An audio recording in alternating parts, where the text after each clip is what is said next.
সুপ্রিয় দর্শক, আপনারা দেখছেন এসপিএন বাংলা টিভি। দেখুন ও সাবস্ক্রাইব করুন এসপিএন বাংলা টিভি, দেশ ও মানুষের কথা বলে। শহীদ ছাত্রদের প্রতি সম্মান জানাচ্ছি এবং সম্মান জানাচ্ছে বিনম্র শ্রদ্ধা রইল যারা বানবাসী মানুষের। আমরা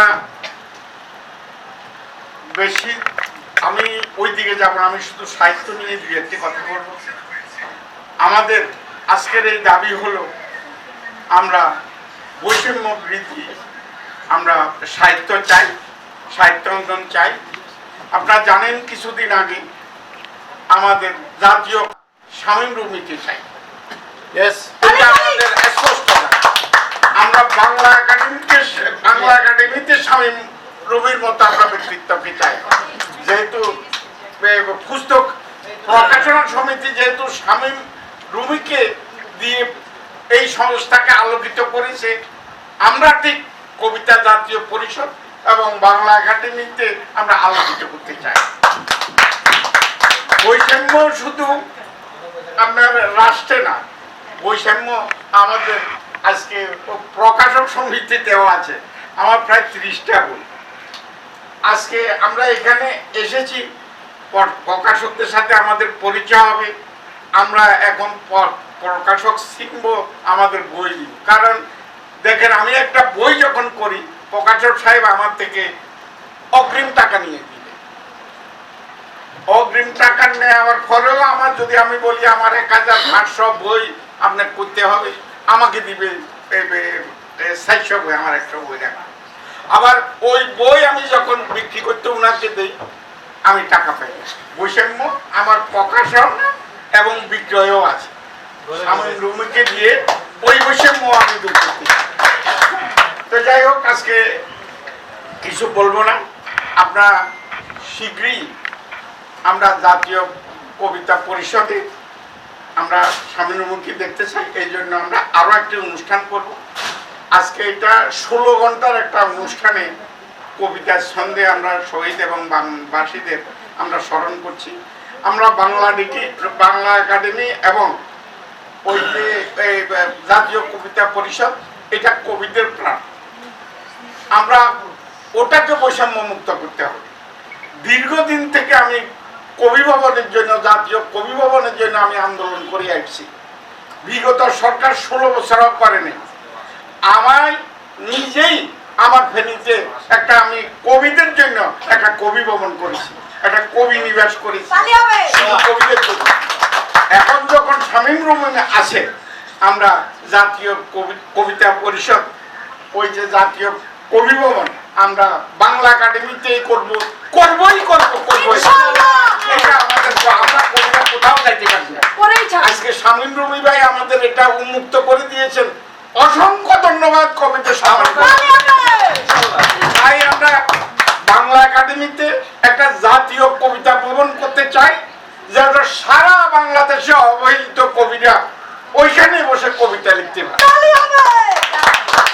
আমি সরকারি একটা চাকরি করি, এই শেষ হয়ে যাবে আগামী মাসে। আমি সরকারি কমিশনার হেড, যার কারণে আমি উলঙ্গ হয়ে নামতে পারি না।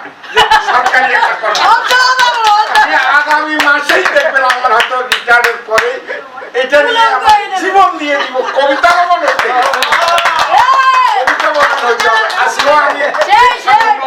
আমার সমর্থন করা মানে আজকে এক সপ্তাহ আমি অফিস করি। আজকে আমি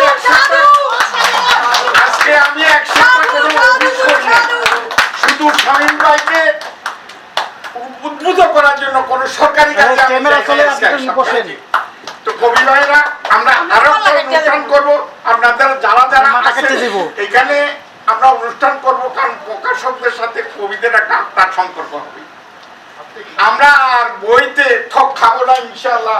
যেহেতু আমাদের এই শামীম রুমি ভাই আছে, আমার 30টা বই আছে, প্রত্যেকটাতে আমি হয় বই কম পাইছি, হয় বই একটা বই তো উনি মারা গেছে, আল্লাহ ব্যস্ত নসিব করো। আমাকে অনেক আগে বইটা দেওয়ার কথা, সব টাকা দিয়েও দিছি, কিন্তু উনি মারা গেছেন কিছুদিন আগে। তার মাগফিরাত কামনা করছি। বই না দিল ওই টাকার জন্য আমার আর কোনো দাবি নেই। এটাই বলে আমি আমার বক্তব্য শেষ করছি। আমরা জাতীয় কবি চাই স্বামী ভাইয়ের নেতৃত্বে। বাংলাদেশের অনেক অবহেলিত কবি যারা ভাড়া দিয়ে কবিতা অনুষ্ঠান করতে পারে না, ওই সমস্ত কবিদের জন্য আমি জাতীয় কবি ভবন চাই। এই বলে আমি আমার বক্তব্য শেষ করছি। আসসালামু আলাইকুম। তথাকথিত আমি দুইটা কথা বলি, আপনাদের সময় নষ্ট করবো না। আমি ডাকি নাই, বরং তাদের আত্মচেতনা থেকে সবাই ছুটে এসেছে। আমি যখন ডাক দেবো তখন সারা বাংলাদেশ চলে আসবে এবং কবি হবে এবং স্পেশালি আমাদের আমরা যারা লেখালেখি করি কবি সাহিত্যিক, আমাদের একটা একাডেমি আছে, বাংলা একাডেমি, আমরা সবাই জানি না? তার সাথে একটা আছে জাতীয় কবিতা পরিষদ। যারা যে কবিতা পরিষদ এতদিন লুটতরাজের আন্ডারে ছিল, কবিতা পরিষদ যে সংগঠন, ওখানে কি হয়, কবিতা পরিষদ সংগঠনটি কার, এই কবিতা পরিষদ সংগঠনে কি কি দায়িত্ব, আমাদের কবিদের কি অধিকার, আমরা কেউই জানি না। এটা বড়ই দুঃখজনক, আমাদের জানতে হবে। যারা এতদিন দখলে ছিল তাদের কাছ থেকে এখন আরেক দখলবাজরা দায়িত্ব নিয়েছে। তারা ঘোষণা দিয়েছে তারা আহ্বায়ক কমিটি, আমরা এটাকে অবাঞ্ছিত ঘোষণা করেছি। আমরা সেই কবিতা পরিষদের কমিটিকে অবাঞ্ছিত ঘোষণা করে তারা সর্বপ্রথম আহ্বায়ক কমিটির তারা সংবাদ সম্মেলন ডেকেছিল প্রেস ক্লাবে।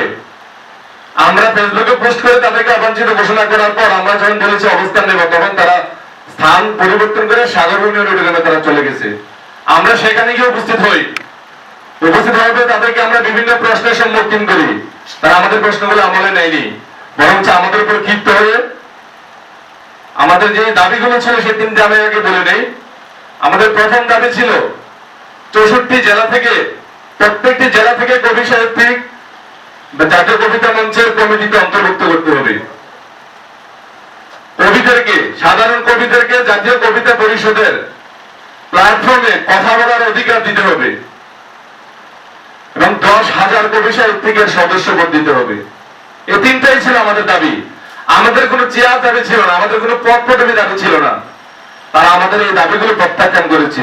মিডিয়া কর্মীরা এবং সারা বাংলাদেশের মানুষ দেখেছে।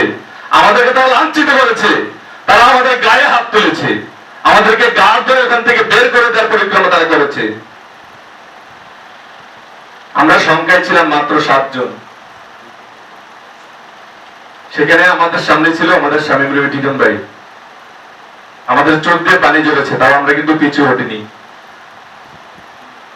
সবাইকে অনুরোধ জানাবো, আমরা যে জাতীয় কবিতা পরিষদকে অবাঞ্ছিত ঘোষণা করেছি, আপনারা অনেক দেরি করে হলেও আপনারা আমাদের সাথে একমত হয়েছেন, আপনাদেরকে ধন্যবাদ।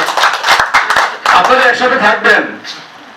তারা আগামী কিছুদিন পরে তারা আবার একটা যে কবিতা পাঠের একটা আয়োজন করেছে। এখনো পায়তারা চলছে, যারা কবিদের অধিকার দিতে চায় তাদের কণ্ঠস্বর। সেই মুক্তি ছাত্র জনতার আন্দোলনের মাধ্যমে আমরা সব জায়গায় মুক্তির লক্ষণ দেখি এবং কাজ করতেছি, এবং এখানেও আমরা সমবেতভাবে কাজ করব। এই কাজটির জন্য আমাদেরকে অঙ্গীকারবদ্ধ হতে হবে। আজকে কুল কিনারা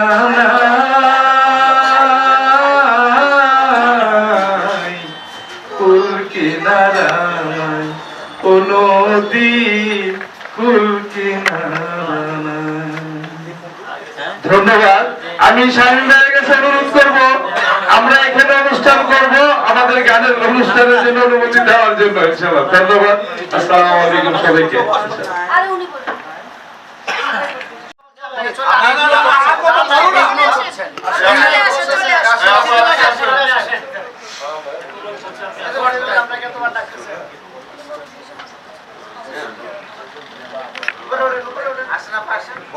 আমি ভয় পেয়েছি আপা, আপনি আমাকে মাফ করে দেন।